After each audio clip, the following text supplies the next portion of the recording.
C'est au cœur du pôle image qu'une centaine d'acteurs venus des 4 coins de la Charente s'est réunie pour la 4e session de l'Assemblée des développeurs des solidarités. L'objectif ?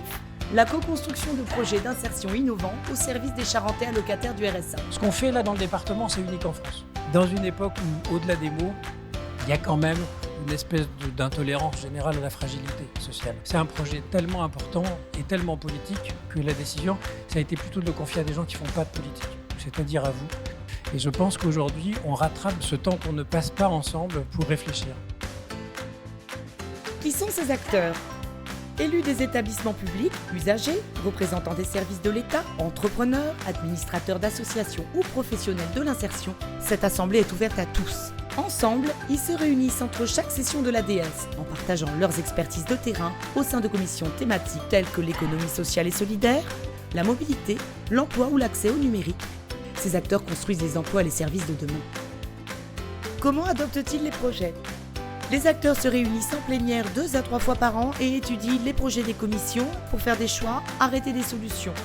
Celles qui sont adoptées sont adressées à la collectivité ou font directement l'objet de partenariats de terrain. Ces initiatives viennent renforcer et améliorer les dispositifs publics existants. Pour rien vous cacher, on m'a demandé d'y participer, je ne connaissais pas du tout le procédé.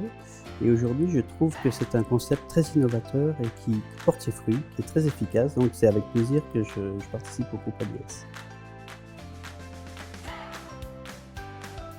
En fait, comme je dirige une structure qui s'occupe déjà de mobilité, avec un garage et une auto-école, c'est forcément un sujet qui m'intéresse, sur lequel ou en tout cas la structure a une certaine expertise. Et donc j'essaye de la mettre à disposition. Et puis pour le reste, on réfléchit ensemble, c'est comme ça qu'on réfléchit mieux.